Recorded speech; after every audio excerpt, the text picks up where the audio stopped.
opinion. I'm a person who just wants peace. A solemn night remembering Ute football player Aaron Lowe today. The Block U lit up for tonight's vigil above the University of Utah. Thanks for joining us for 2 News at 10 tonight. Several of the speakers of the student union were emotional and passionate about the loss of this young athlete. Yeah, tonight we have live team coverage for you following that vigil and the grief that's become all too familiar now for the U's communications department. We begin tonight with Jim Spiewak, who is live tonight from the university. Jim? We heard a lot of speakers tonight at this vigil, and they all pretty much had the same theme. They asked everyone in attendance to get 22% better. It's something that Aaron Lowe said and lived by all the time. 22, obviously a play on his football number. And there, you mentioned it, the Block U, it is lit up on the mountainside there, all in remembrance of Aaron Lowe.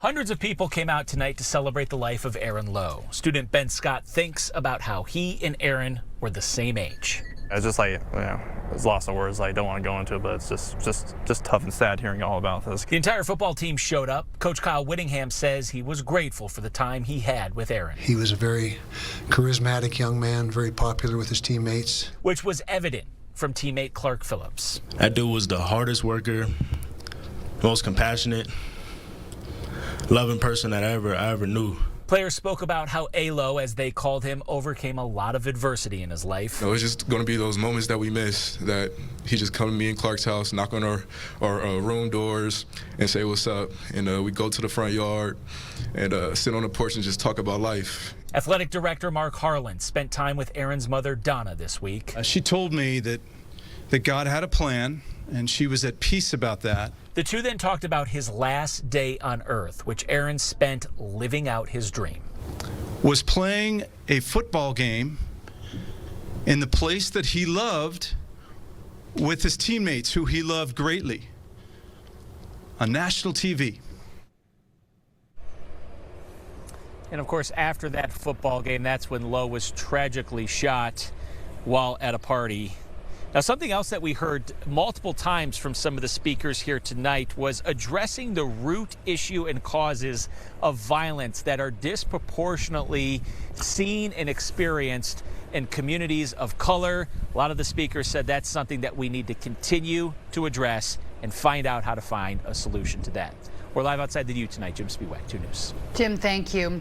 Continuing our team coverage tonight, Lowe's professors and fellow students are sadly all too familiar with this grief. Jeremy Harris spoke to the chair of the communications department at the U, where Lowe was a student. Jeremy joins us live now. Jeremy?